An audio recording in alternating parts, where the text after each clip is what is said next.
ඕනෑම මිනිහෙකුට පුළුවන් පුතා වෙනස් වෙන්න. මේ ඉන්න ඕනෑම මිනිහෙකුට වෙනස් වෙන්න පුළුවන්. හොඳටත් පුළුවන් නරකටත් පුළුවන්. හැබැයි වෙනස් විය යුත්තේ හොඳ පැත්තට. යහපත් වූ පැත්තට. දියුණු පැත්තට. විද්‍යාත්මක පැත්තට. ඒ උත්තරීතර ගමන් මඟ නිර්මාණය කරන්න හොඳ අවබෝධයක් දෙන්න කතාවක්. අපේ නායක හඳුන්නේ මම මේ ඊයේ පෙරේදා බණකට ඇවිල්ලා ගිහින් නිදියන්න තව කාලය තිබුණා. මට සාමාන්‍යයෙන් 12 පහු වෙන්න ඕන 1 2 වෙන්න ඕන නිදා ගන්න. පුරුදු වෙලා දැන් නිින්ද යන්නේ. දැන් මේ බණ ඉවරලා පන්සලට යනකොට 1යි 2යි. ඒ කාල සීමාවේ නිදා ගන්න බෑ ඉතින්.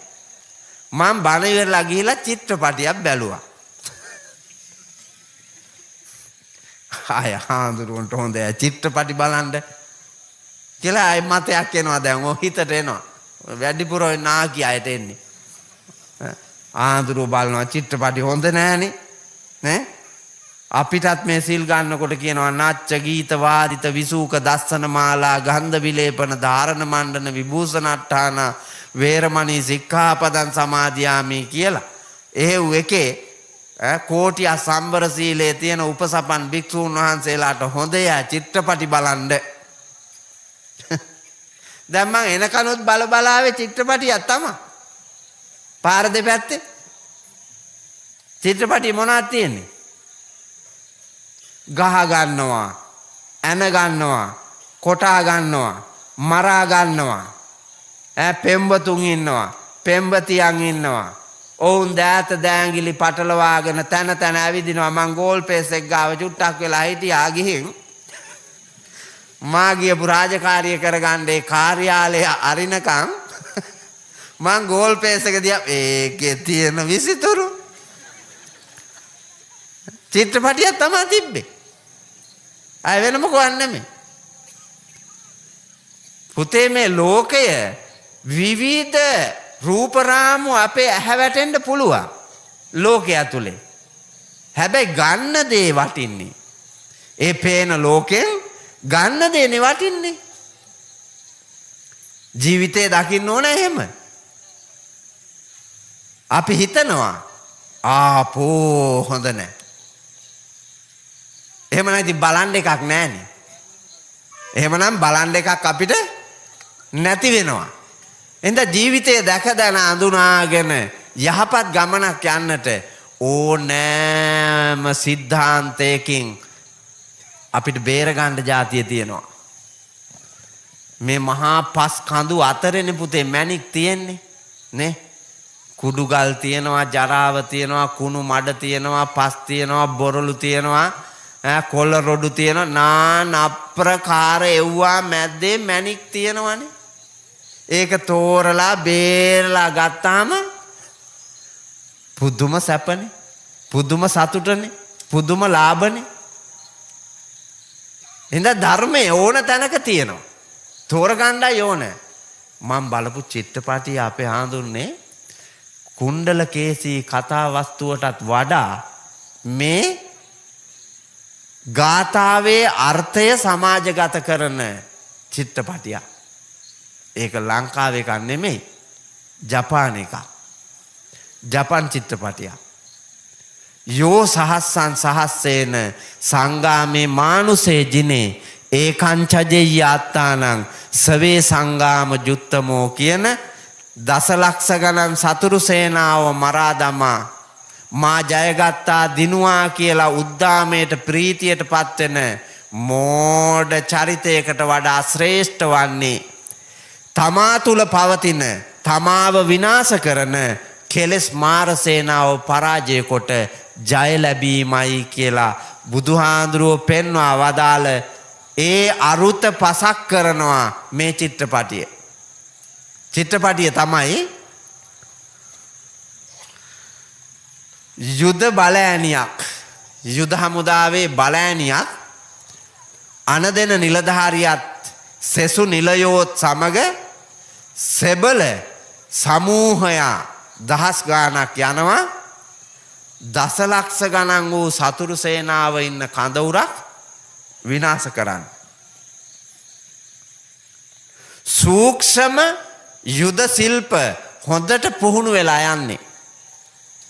ගිහිල්ලා අර සතුරු කඳවුර වටේට රැකවල් දාලා තිබ්බ සතුරු සෙබළුම්බ සද්දේ ඇහෙන්නේ නැති වෙන්න අපේ හාමුදුරනේ මැරුවානේ ඔක්කොම. විස යොදන කටු වලින් ගහලා පිහා වලින් ඇනලා කපලා සූක්ෂමව මැරුවා ආරක්ෂක වලල්ලම මරලා දාලා කඳවුරට ඇතුල් වෙලා කඳවුරේ හිටපු සියලු දෙනාම සමූල ඝාතනය කොට කඳවුරට ගිනි තියලා ගිනිබත් කරලා ඔවුන්ගේ කොඩිය දැම්මා. ඒ හමුදා සේනාංකේ කොඩිය දැම්මා අපි ජයග්‍රහණය කළා කියලා. කොඩි ඔසවලා රණගී ගයමින් ජයගී ගයමින් මේගොල්ලෝ එදා රාත්‍රියේ නවාතැන් ගන්න තියෙන නවාතැන් පොළ බලාගෙන එනවා. යොදුන් ගානක් දුරයි නවාතැන් පොළට. නවාතැන් පොළ බලාගෙන එනවා. අර සතුරු බලෑනියට අදාළ අණ දෙන නිලධාරියෙක් සතුරු සේනාවේ බලලත් නිලයෙක් මේගොල්ලෝ රාත්‍රියේ නවාතැන් ගන්න තැන හොයාගෙන තිබුණා. කඳවුරට ගැහුවොත් ගහලා මේගොල්ලෝ නවාතැන් ගන්න එන්නේ අහවල් තැනට. කිනිවිටට කියලා හොයාගත්තා කියන්නකො. ඒගොල්ලෝ නවාතැන් ගන්න තැනට ගෑනු ළමයෙක්ව ලෑස්ති කෙරුවා ගණිකාවක් හැටියට පුහුණු කරලා. කෙල්ල දක්ෂ සෙබලියක් ලස්සන රූපශ්‍රීය දුටුවන් වසී කරවනවා හඳුන්නේ හඳ පෑවුවා වාගේ මූණ හඳ පෑවුවා වාගේ පිම්මන්තයි. සිසිවන වන ඉංග සුංග ගත හැකි මිටින නිසි පුලුලු කුලරිය සකයුරුති සරතන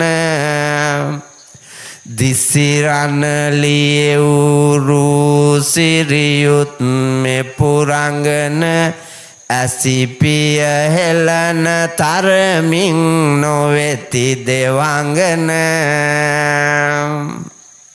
ඇහි පිල්ලන් කොටන හින්දලු දිව්‍යාංගනාවක් නොවන්නේ. නැත්තං දෙවඟනක් සේමලු. කවුද? මිනිපුර ගෑනු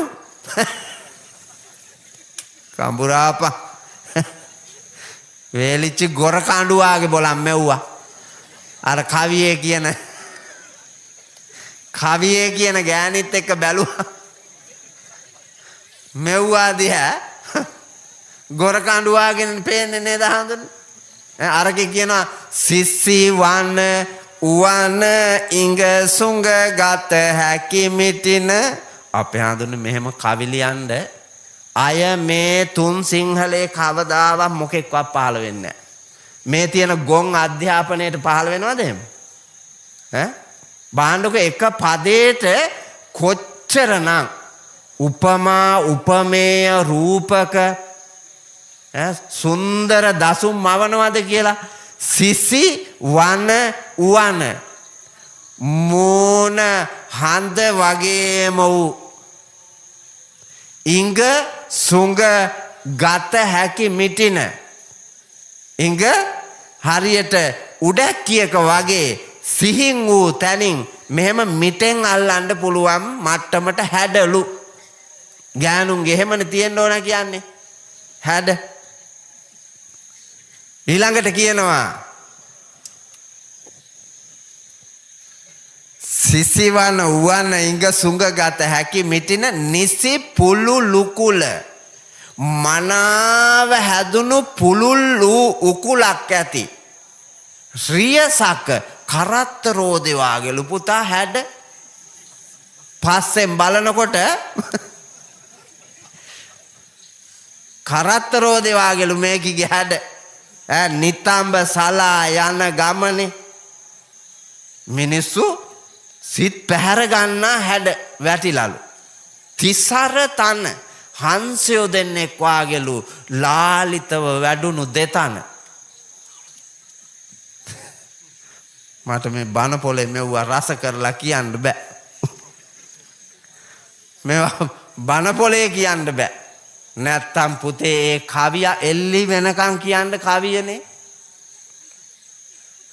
ලෝක සෞන්දර්ය දැන් ඔහොම කවියක් ලියාපු එකෙක් ඉන්නවද මේ මෑත යුගේ?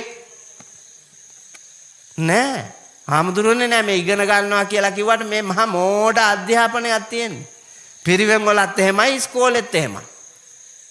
විශ්වවිද්‍යාල වලට ගිහිල්ලා එළියට එනවා. එළියට ඇවිල්ලා ඒක උගන්වන්න දන්නෙත් නෑ, ලියන්න දන්නෙත් නෑ, කියන්න දන්නෙත් නෑ. ලෝකෙට ගැලපෙන්න වැඩක් කරන්න දන්නෙත් නෑ. හැබැයි උපාධි තියෙනවා. උපාධිය කඩදාසි කොලේ. මිනිහෙකුට තියෙන්න ඕනේ ඇඟේනේ. දෑත දෙපය තුල පිහිටුවාගත්ත හොඳ දැක්මක් තියෙන්න ඕනේ. නුවණින් විමර්ශනය කොට මේ ලෝකයේ තියෙන සම්පත් ප්‍රයෝජනයට ගනිමින් දෑත දෙපය වෙහෙසවා හරියම්බ කරන්න නිර්මාණය කරන්න විසිතුරු ලොවක් හදන්න පුළුවන් ශක්තිය මිනිහෙකුගේ තියෙන්න ඕනේ. ඒක නෑ. හැබැයි පඬිතයෝ වාගේ ඉන්නවා අහවල් උපාධි අහවල් රැකී ආරක්ෂා කරනවා කියලා. නමුත් ලෝකයේ දිනු මිනිසෙක් පේන්න නැහැ. එහෙම හැදෙන මිනිහෙක් නැහැ. දැන් ඔය පිස්සු හැදුනා වාගේ උගන්නන්න ඔට්ටු වෙනවා. ශිෂ්‍යත්ව පන්ති යවනවා, ඕ ලෙවල් පන්ති යවනවා, උසස් පෙළ පන්ති යවනවා. හම්බ කරලා කොච්චර හම්බ කෙරුවත් මදි ගෙදර නඩත්තු කරන්න. ඒ තියෙන වියදම් පියවන්න. අසහාය බලාපොරොත්තු කන්දක් තියාගෙන කොහෙද මේ යන්නේ? පුහු ලෝකෙක. පුහු ගමනක. මම ඒකයි කිව්වේ අකුරු ඉලක්කම් නැති ලෝකේ ලංකාව නිර්මාණය කරපු මිනිස්සු අපේ හාමුදුරුවනේ ආකල්ප මතයි ලෝකය හැදුවේ. ආකල්ප මත දිරිය වඩා සත්පුරුෂ මිනිස්සු ලෝකය නිර්මාණය කළා. එතෙන්ට යන්න ඕන. ඒ වටිනාකම අද නැහැ. මේ කවියේ කියන සොඳුරු රූපශ්‍රී ඇති කෙල්ලක්ව අර සතුරු සේනාවේ අනදෙන නිලධාරියා ගණිකාවක් හැටියට පුහුණු කළා. පුහුණු කරලා අතෙන්ට 10 ගාණක් සොල්දාදු වෙනවා. ඔක්කොම තරුණයි. අනදෙන නිලධාරියා තරුණයි. සෙසු නිලයෝ තරුණයි. තරුණයෝ 10 ගාණක් මැද්දට එක කෙල්ලක් එවන්නේ. ඊට පස්සේ කෙල්ලට අන්තිමට අවවාදයක් දුන්නා යුද්ධෙ දිනන්න ඕන. පතිවත රැක ගන්න ඕන. බාන්නකෝ ඉලක්කේ. කොල්ලෝ 10 ගාණක් මැද්දට එන්නේ සතුරු සේනාවක්. අතන බලවත් සෙබල සේනාවක්. මැද්දට යන්නේ තමන් රහසිගත රංගපාන චරිතයක් කියන එක පෙන්වන්න නැතුව සැබෑම ගණිකාවක් හැටියට රංගන පෞරුෂය තියාගන්න ඕන. ඒක මොන වෙලාවකවත් බිඳ ගන්න එපා. හැබැයි ඔවුන් ඉදිරියේ පතිවත ආරක්ෂා කරගෙන මේ යුද්ධෙ දිනන්න ඕන කිව්වා. පුදුම අභියෝගයක්. කෙල්ලාව. කෙල්ලා ඇවිල්ලා කඳ ඒ නවාතැන් පොළගාව සක්මන් කරමින් ඉන්නවා ලාලිත්වයෙන් දැකුම් කළු රූපශ්‍රීය. විඩා බරව මහන්සි වෙලා ආවා. අර සෙබළු සමූහය යොදුන් ගානක් ගෙවාගෙන යුද්ධෙ දිනලා එන්නේ. දැන් අර මුල තිබ්බ ප්‍රීතිය නෑ. හෙම්බත් වෙලා මෙවුන්ට හැටි වැටිලා. බඩගින්නයි පිපාසයයි ඉහ වහා ගිහිල්ලා. ගෑනු ළමයා එලි මහනේ මෙහෙම ඇවිදගෙන එනවා. දැකපු ගමන මෙවුන්ට ඔක්කොම අමතක වුණා කියන්නකෝ. බඩගිනි නැතුව ගියා, පිපාසය නැතුව ගියා, විඩාව නැතුව ගියා. ප්‍රීතියෙන් බැලූ අතම බලාගෙන සියලු දෙනා තුස්නීම් භාවයෙන් ඉන්නවලු. අනදෙන් නිලධාරියා බලව්වා සෙබළ සමූහය ඔක්කොම කෙල්ලට වසී වෙලා ඉන්න බව දැනගත්තා. අනදෙන නිලධාරියා ඊට පස්සේ අනකලා සියලුම දෙනා තම තමන්ට උචිත නියමිත කාමරවලට ගිහිල්ලා ලැබුම් ගන්න. නවාතැන් පොලේ. අය අනදෙන නිලධාරියාගේ අන පරිදිනේ වැඩ. ඒ ගමම්ම හිතේ ඇඳගත්ත රූපේ ඇතිව මෙවුන් ගියා නවාතැන් ගන්න. දැන් හිතේ කෙල්ල ඉන්නවා, ඇහි ප්‍රමාණයෙන් මිදිලා. හිත හීලන හරිම මුරන්ඩුයි තන තන ඇවිදිනවා හිතුණු තැන නවතිනවා හිත හීලන පුතේ ඇහැ වගේ නෙමෙයිනේ හිත නහය වගේ නෙමෙයි හිත කන වගේ නෙමෙයි හිත නිකන් හිතන්නකො කනට සද්දයක් ඇහුණා කියලා ඒ සද්දය නැති වෙලා ගියත් සද්දය පිළිබඳව හඬ සෞන්දර්යය හිතට ගත්ත හිතේ තැම්පත් වෙච්ච එක නැවත නැවත විඳිමින් ඒක අපි හිතෙන් මුමුණනවා නේ දැන් දරුණු ඇලවිලි ගීයක් ඇහුණා කියන්නකො ඒක නිතරම මුමුණනවා අපි